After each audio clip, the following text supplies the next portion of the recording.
was really starting to understand what I needed to do to play jazz. And I had an argument with a couple of saxophone player friends about how to approach learning how to solo and learning how to play jazz. And Wayne Shorter was playing in Los Angeles, and we all went to the show. And after the show, he was very accommodating.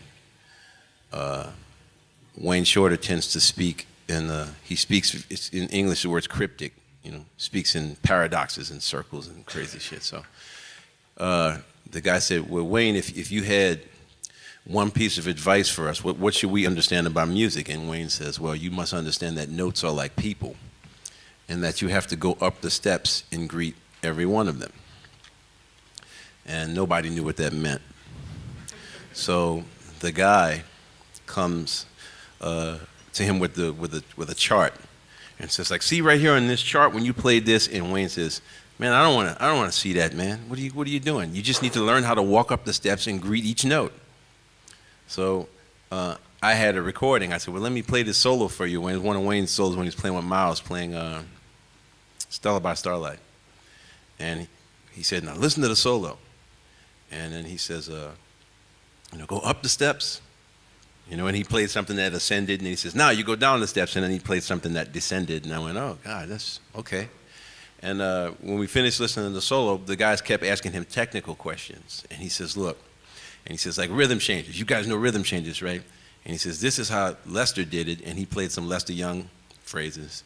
And then he said, "This is how Bird did it," and he played Bird's phrases. He says, "This is how Train did it," and he played like Train, and he says, "Now this is how Wayne does it," and then he played his, and then he left. But I got it, I got it.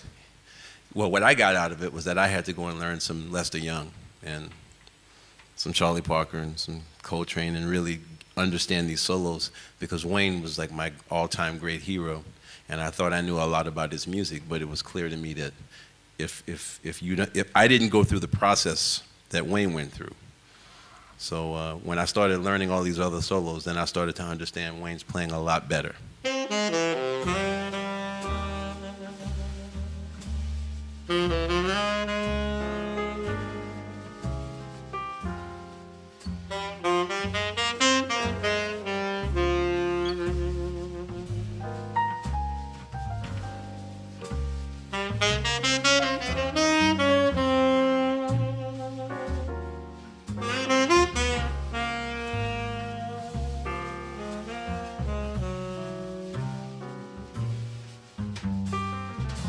I did practice on sound, but it's more about, I would learn solos from guys who had big sounds. So, Coleman Hawkins or Ben Webster, and try to emulate those sounds. Sonny Rollins, and then I had one setup, and I said, well, this isn't working. So then I'd go to a larger setup, try different reeds, try to see if I could get something to approximate that sound. I didn't really do sound exercises. It's more about using music to change the sound that you have in your head. Because ultimately, you're going to sound the way that you hear yourself, no matter how many times you change your mouthpiece. So I used to have a brighter sound. So I started listening to musicians who didn't have that, and then I was able to change how I hear the sound in my head. Because that's really what it comes down to. You change your mouthpiece, and in a week you sound just like the same person. You can change anything, it won't matter. It doesn't matter. That's not where it comes from. It's not the gear. It's not the gear. You're gonna go right back to what it is you do. Because your brain will find a way to use physical alterations to create that sound. So to me, you have to change the way that you hear. And I think the best way to do that is with recordings.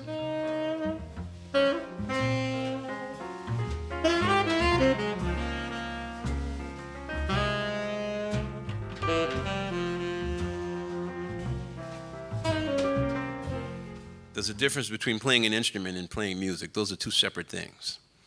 And they need to be separated, because you have technical issues on an instrument that you have to overcome. But you have to get away from the idea that the technical issues is actually what the music is about, because it's not. The music's not about that. So I listen to a lot of musicians who are great at it, and I just try to emulate them or be inspired by them. And as I got older, I started to understand. I read things. There's a book called Meet the Composer that I read that was really great. They were interviewing classical composers from 1950, 1940, 1947 actually. So Darius Milhaud was in there, and Stravinsky was in there, and I mean they're pretty unified in their talk. Like music is about people. It's our interpretation of their lives, and the harmony and all those things are good and important and necessary. But that's not the music. The music is how do people feel when they hear the music? What do they walk away with? Because when you start thinking about your career and realizing that at any concert that you do, 95% of the audience doesn't play an instrument. And when you really understand that, it changes your perception about what it is you're doing. So then when we start talking in the band, it's like, man, what are these songs about? Songs have to be about something other than some chord changes. It has to be about a human condition. Songs have to be about happiness. Romantic songs have to be really romantic. Sad songs have to be really, really sad. You know, and then you notice, I was about 37 years old when somebody said, you played that ballad tonight and it made me cry.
Darius Milhaud, a French composer, he said,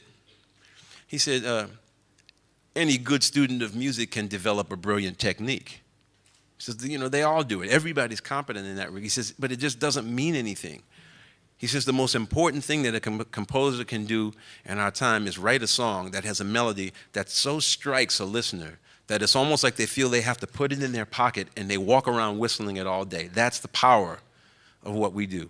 So we have all of this information and we have all of this stuff, but then we have to distill all of this stuff to this essence where regular people can say, whoa, And that's what Kinda Blue did, and that's what Coltrane did with My Favorite Things, and that's what Brubeck did on Take 5, is you have all this information, you have all this stuff, and you just condense it and you distill it to a simple idea. And it doesn't mean that every song has to be like that, but something has to be like that. And when concerts are over, people will come out and say, man, I really love the third song. And they mean it. They might think the rest of it was shit. But you gave them one thing that they can hold on to. And then the music students will say, man, I love the fourth song because it was complicated and it moved all over the place. So you have this situation where you have different parts of the audience reacting to different things at different times.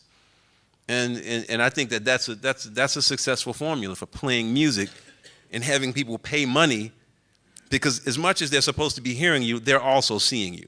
It's just a reality. And if you need to start thinking, in those terms, like people are paying money to see this crap.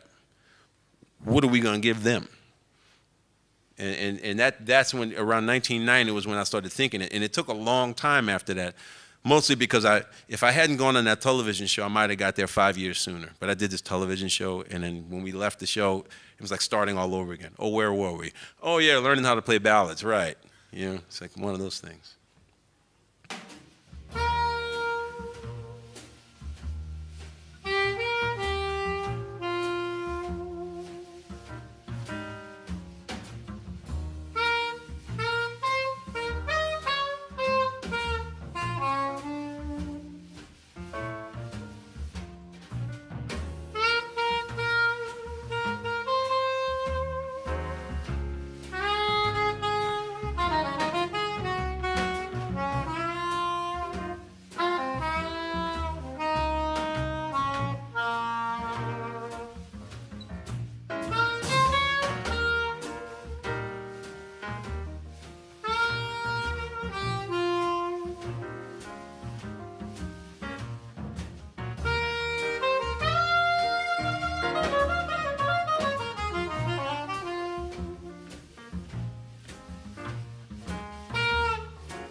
to me, in a combo, jazz is a conversation.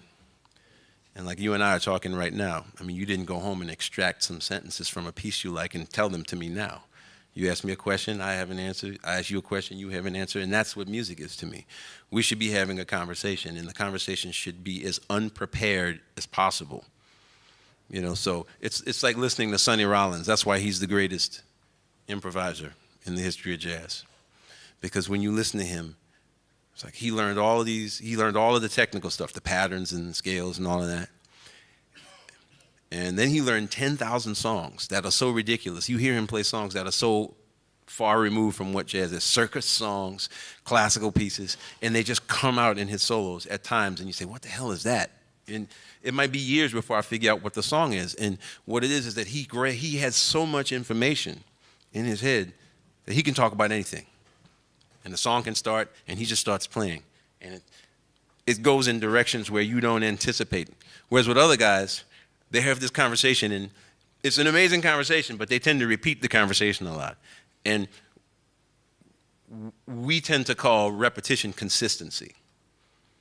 And you say, oh, that guy's really consistent, when all it is just the same shit over and over again. It's regurgitation.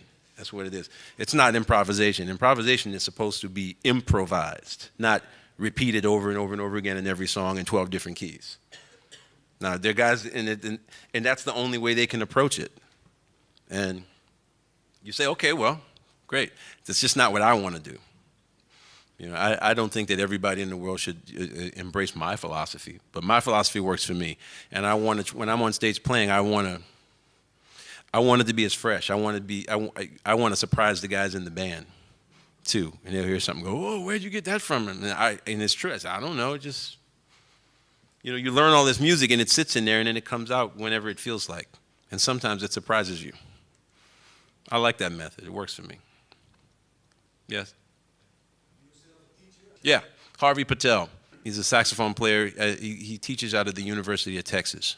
He looked at me play and he says, "You're never going to play the saxophone well that way." No, what he actually said was, he watched me play and he goes, "I think you're probably one of the most amazing saxophone players I've ever heard." I said, "Really?" He says, "Yeah, I'm amazed that you can get any sound at all out of that thing with all the bad things you have going on." And I said, "Cool, that's why I pay you. Come on." You know, and he starts. Horn has to be higher. He says it can never be high enough. Every time you think it's high, hike it some more. When you play the saxophone low, like the air coming through the mouthpiece should be coming through this way. When the horn is low, it comes in this way. So what you notice is that as you start going down to the lower parts of the instrument, it's more difficult to get the notes out because you're basically, the English is shunting. You're shunting the air column, which makes more overtones increase. So as you start playing low, they tend to go up an octave. So the solution is to start subtoning on the low notes, dropping your jaw real low to get the sound out. So it goes da da da da da da da da foo foo foo foo foo foo. But when you start raising, then you realize you can go da da da da da da da da da da da da da. And then subtone is optional. It's a sound effect, not a requirement to get the note out.